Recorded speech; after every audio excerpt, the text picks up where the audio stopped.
नमस्कार दोस्तों। इस वीडियो में जिस स्टॉक के बारे में हम बात करने वाले हैं उसका नाम है लॉयड्स इंजीनियरिंग वर्क्स लिमिटेड। इस स्टॉक 79.90 के प्राइस पे ट्रेड कर रहा है। मार्केट में आज इसने 0.01% का डाउन मूव दिया है। मार्केट कैप हो गई है इसकी 9,151 करोड़ की। प्रोमोटर होल्डिंग 57.20% है, 25% है एक्चुअल में। बुक वैल्यू जो है 3.59 है, डिविडेंड यील्ड 0.25% है एंड फेस वैल्यू 1 है। फंडामेंटल वीडियो मैं ऑलरेडी बना चुकी हूँ, प्लेलिस्ट में ऐड कर दूंगी, आप देख सकते हैं। अभी के लिए शॉर्ट में देखें तो ये स्टॉक 50 एंड 200 दोनों डीएमए से ऊपर ट्रेड करा है, जो कि एक अच्छी बात है। पी रेशो की बात करें तो मीडियन से छोटू सी ऊपर है, इस टाइम 116.10 के प्राइस पे है। एंड जो 1 मंथ के टाइम स्पैन पे देखें तो बिल्कुल ही छोटू सी ऊपर है, कोई दिक्कत परेशानी की बात नहीं है।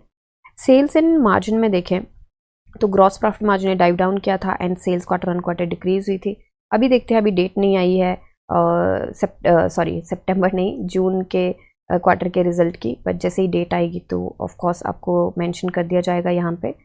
अभी के लिए चलते हैं हम इसके चार्ट पे देखिए, आज जैसे कि हमें पता है कि बजट आया है एंड बजट के साथ साथ मैंने कल भी ये बात करी थी कि बजट और इलेक्शंस का जो टाइम होता है ना, उस पर थोड़ा संभल के चलना चाहिए, फ्लक्चुएशन बहुत मिलती है।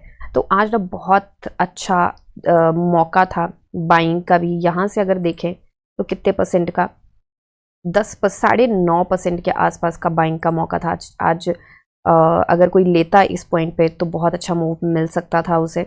तो जिन्होंने भी लिया है, क्योंकि ऑफ कोर्स लिया था, रिवर्सल मिला है तो लिया है, तो बहुत अच्छा मूव उनको देखने को मिला है। एंड आज फिर से ड्रैगन फ्लाई डॉजी बनाता हुआ स्टॉक हमें दिखा है। वॉल्यूम की बात करें तो कल वॉल्यूम रहा था यहाँ पे 5 मिलियन का एंड आज वॉल्यूम आया है 10 मिलियन का। तो वॉल्यूम में भी जंप देखा गया है बहुत अच्छे तरीके से एंड रिवर्सल तो काफ़ी स्ट्रांग मिला है स्टॉक में। बाकी स्टॉक भी नीचे गए थे, बाकी स्टॉक्स में भी रिवर्सल मिला है, बट जितना स्ट्रांगली इस स्टॉक में रिवर्सल मिला है, मुझे चुनिंदा ही स्टॉक होंगे जहाँ पे ऐसा सा रिवर्सल देखने को मिला है। अभी आरएसआई की बात करें तो 59.81 पे है, मतलब 60 पे टिकी हुई है आरएसआई। एंड यहाँ से जब ये फिर से वापस जाएगी तो काफ़ी सारा हेडरूम है यहाँ पे आरएसआई के पास। तो अभी के लिए वीकली कैंडल चेक कर लेते हैं, हालांकि 2 ही दिन हुए हैं, बट फिर भी एक बार चेक कर लेते हैं। ड्रैगन फ्लाई डॉजी ही बनेगा, यस, तो ड्रैगन फ्लाई डॉजी ही यहाँ पे बना है। एंड स्टॉक्स यहाँ पे कहीं ना कहीं बायर्स के हाथ में है, क्योंकि बार बार स्टॉक नीचे जा रहा था। गैप जो इसने फिल करना था 2 बार ये फिल कर चुका है एंड अब मुझे लगता है अच्छे तरीके से सेटल होकर ये ऊपर जा सकता है। ठीक है, आरएसआई जो है 72.75 पे है, सॉरी 57 पे है एंड बहुत अच्छी स्टेज पे है, अभी मिल सकता है इसको रन यहाँ से। ठीक है, अभी रिजल्ट भी आना है एंड बजट भी आ गया तो बहुत सारे अच्छी चीज़ें भी आएंगी। तो होपिंग कि अगले 2-3 महीनों में बहुत अच्छा, मतलब नेक्स्ट क्वार्टर तक ये काफ़ी अच्छी न्यूज़ देगा और मुझे लगता है कि इस क्वार्टर में हमें काफ़ी अच्छा रन भी मिल सकता है। लेट्स सी बाकी क्या होता है मार्केट में। अभी हमारे पास 6 ट्रेडिंग डेज बचे हैं एंड 6 ट्रेडिंग डेज में हमें 19 to 25% के बीच में हमारा टारगेट है कि इतना तक ये स्टॉक जा सकता है। 95 एंड 100 के बीच का हम टारगेट लेके चले हैं, तो वही उसी के अकॉर्डिंग में ये कर रही हूँ एंड अभी भी संभावना है कि ये स्टॉक वहाँ तक जा सकता है। एक बार चलते हैं इसके बीएससी पे और देख लेते हैं कुछ और न्यूज़ तो नहीं है। तो प्राइस बैंड देखिए इसका 20% का है एंड न्यूज़ की बात करें तो कुछ भी नहीं है। 20th को आई थी डुप्लीकेट सर्टिफिकेट। अच्छा, यहाँ पे डिलीवरी वॉल्यूम की बात करें तो डिलीवरी परसेंटेज कितना गया है, डिलीवरी परसेंटेज क्या है 19.28, विच इज़ वेरी लेस। तो यहाँ पे ना वॉल्यूम को देख के और जिस तरीके का रिवर्सल मिला है, उससे एक बात तो साफ साफ हो गई है कि जिन्होंने सेल करना था, फियर सेल जिन्होंने आज किया है वो हो गया। अब मुझे नहीं लगता कि इंटरेस्टेड हैं एंड यहाँ से स्टॉक कम बैक कर सकता है।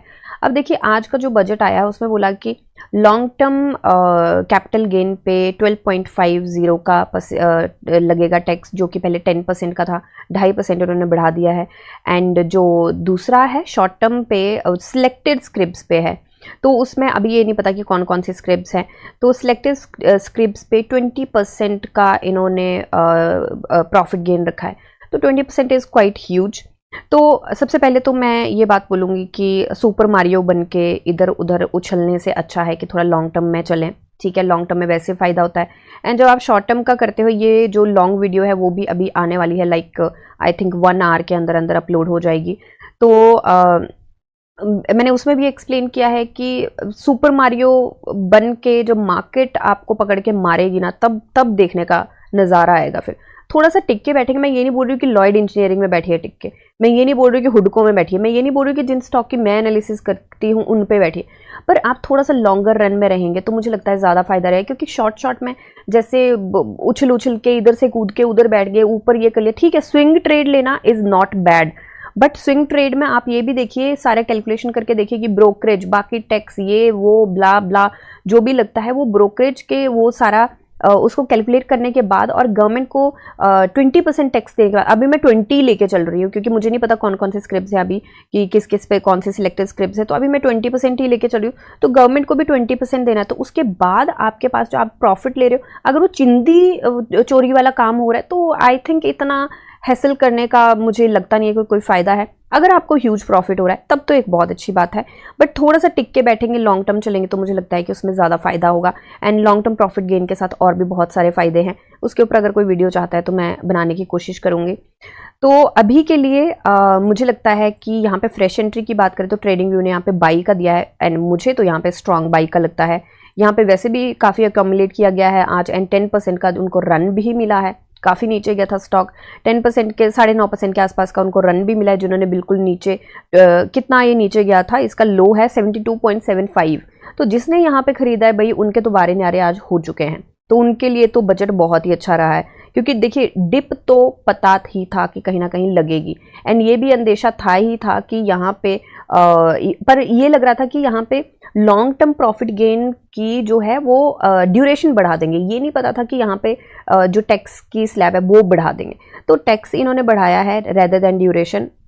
एंड दूसरा ये किया है कि शॉर्ट टर्म पे टैक्स की थोड़ी सी संभावना थी, फ्यूचर एंड ऑप्शंस के ऊपर भी उन्होंने कुछ बदलाव किए हैं, तो और टीडीएस के ऊपर भी इन्होंने कुछ बदलाव किए हैं, जो कि टीडीएस कटता है लोगों का, उसके ऊपर भी कुछ बदलाव किया। टीडीएस की तो चलो अच्छी न्यूज़ आई है, बाकी के लिए अब देखिए इस न्यूज़ को ना दो ढंग से लिया जा सकता है, या तो बैठ के रोएं एंड गवर्नमेंट को बोलें, अच्छा बुरा भला जो भी बोलना है वो बोलें।